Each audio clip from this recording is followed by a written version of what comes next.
करता हूं। हेमंत जी, बहुत स्वागत आपका। काफ़ी दिन के बाद आप दिख रहे हैं। आपका स्वास्थ्य कैसा है, पहले तो ये बताइए, और दूसरा ये निकाय चुनाव में क्या चल रहा है उत्तर प्रदेश में? हाँ ब्रजेश जी, आपकी शुभेच्छा से स्वास्थ्य एकदम ठीक है। कोई समस्या नहीं, कुछ दिक्कतें थी वो सब ठीक हो गई हैं। देखिए, मैं बिल्कुल उन बातों को रिपीट नहीं करूंगा जो अनावश्यक रूप से जिन पे चर्चा नहीं, आवश्यक या अनावश्यक रूप से जिन पे चर्चा हुई है। ब्रजेश जी, कहने के लिए यह शहर की सरकारें हैं और कहने के लिए शहरी इश्यूज हैं। ये सब इश्यूज कोई मैटर नहीं करते। नाली खड़ंजा जो वास्तव में स्थानीय निकाय चुनाव के मुद्दे होने चाहिए, कहाँ रह गए? नहीं है।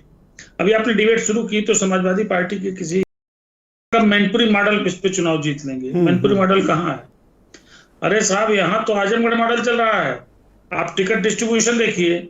मायावती सक्रियता से चुनाव लड़ रही है, यानी बीएसपी सक्रियता से चुनाव लड़ रही है, और सबसे अधिक मुस्लिम प्रत्याशी जैसे 10 में 6 आजमगढ़ में गुड्डू गुड्डू जमाली आ गए थे, वैसे मायावती ने डाल दिए हैं। तो मैनपुरी मॉडल कहाँ रहा? दूसरी बात, मेरा स्पष्ट मानना है कि चुनाव एक जमाने में नाली, सड़क, खड़ंजा, सामुदायिक स्वास्थ्य, शिक्षा, शहरी स्कूल, इन विषयों पे होते थे। ये सारे विषय गर्त में चले गए हैं, पार्श्व में चले गए हैं। इन इश्यूज को कोई पूछता नहीं। ये जो शहरों के महापौर हैं, बड़े पद पर जिनको डायरेक्ट इलेक्शन से चुना जाता है, प्रत्येक चुनाव से, अब पॉलिटिकल हो गए हैं। पॉलिटिकल इसलिए भी आप देखिए, सारी पॉलिटिकल पार्टीज पूरी अपनी शक्ति लगाती हैं और अपने पूरे पॉलिटिकल उनका जो पैराफर्नेलिया है उसका इस्तेमाल करती हैं।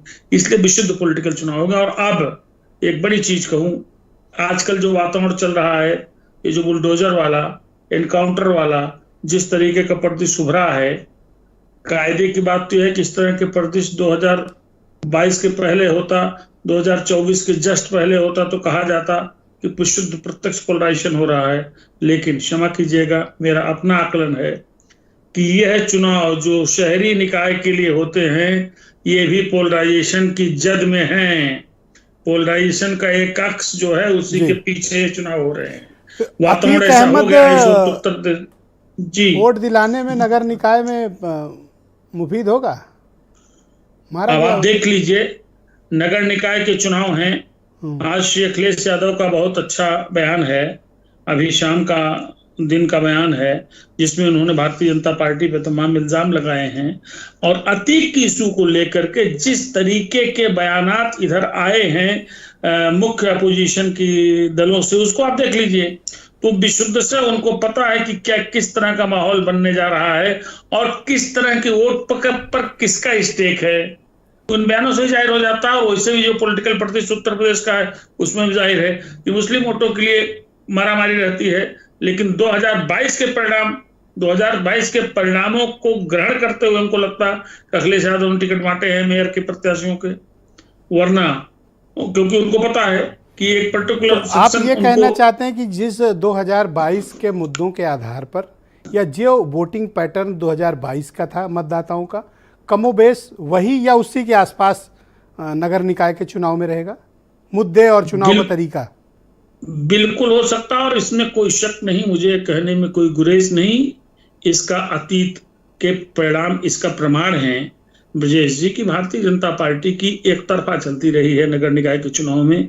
वातावरण में बहुत ज्यादा कोई तब्दीली नहीं आई है, बल्कि जो इक्वेशंस जरूरी होते हैं सामान्य चुनाव, आम चुनाव जीतने के लिए, वो इक्वेशंस उन्होंने स्थानीय निकाय चुनाव में बना लिए हैं। इसलिए उनका जो अपर हैंड तो स्पष्ट रूप से है। परिणामों के बाद इस पर चर्चा कर लेंगे। अतीक अहमद कोई पॉलिटिकल फैक्टर है इस बार नगर निकाय चुनाव में? भाई निश्चित रूप से है, क्योंकि अतीक अहमद विषय नहीं है। अतीक अहमद का संपूर्ण विषय ने उत्तर प्रदेश में एक ऐसा वातावरण पैदा कर दिया है जिसके नाते पोलराइजेशन सुनिश्चित है। और पोलराइजेशन विषय में एक मिनट समझिए मेरी बात, मुझे 1 मिनट का पूरा वक्त दीजिए, खाली एक चीज समझानी है। मैं ब्रजेश जी, अगर आपको याद हो 2022 के इलेक्शन के पहले आपके साथ 10 डिबेट में मैं लगातार ये कहता था कि असेंबली इलेक्शन पोलराइजेशन होने जा रहा है। आपने कई बार पूछा कैसे। मैंने कहा कि जरूरी नहीं है पोलराइजेशन, कम्युनल लाइंस पे पोलराइजेशन दंगों के बाद ही हो। एक ऐसा वातावरण जब एक बल्क में एक पर्टिकुलर वर्ग का व्यक्ति इकट्ठे एक जगह पे वोट देने जाता है या बटन दबाने जाता है तो उसका लोकल रिएक्शन होता है। वो लोकल रिएक्शन लोकल पोलराइजेशन में तब्दील होता है।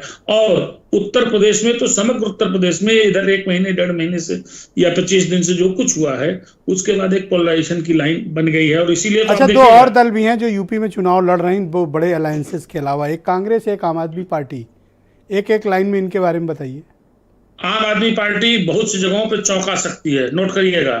आम आदमी पार्टी बहुत सी जगहों पर अपोजिशन की दूसरी पार्टियों को इंक्लूडिंग भारतीय जनता पार्टी के भी कुछ हिस्से को डेंट मार सकती है। एविडेंस दीजिए क्यों? कारण यह है कि देखिए, लोगों ने दिल्ली देखा है और दिल्ली के परिणाम असेंबली के भी देखे हैं और एमसीडी के चुनाव जो वहां के लोकल बॉडी चुनाव वो भी देखे हैं। ये नारा जो हाफ माप साफ का ही चलेगा?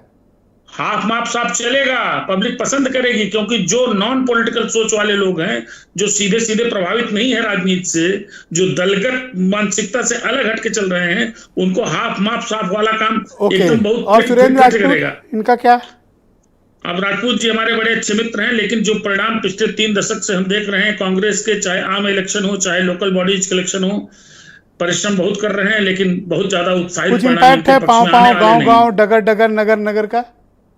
ये देखिए, अच्छा रिदमिक भाषा बोलते हैं और मैं सुरेंद्र राजपूत का कायल इसीलिए हूं कि सुरेंद्र राजपूत जैसे प्रवक्ता इतना धारा प्रवाह बोलने वाले जिस पार्टी के पास हों, अगर कार्यकर्ता भी इसी स्तर के खूब अच्छी संख्या में हो जाएं तो फिर कांग्रेस का कोई जवाब ही नहीं है। लेकिन दुर्भाग्य ऐसा नहीं है। शुक्रिया आपका, काफी हट बच के निकल गए आप हेमंत जी, थैंक यू। आनंद दुबे मेरे साथ मौजूद हैं, बीजेपी के प्रवक्ता। आनंद, आप कुछ कह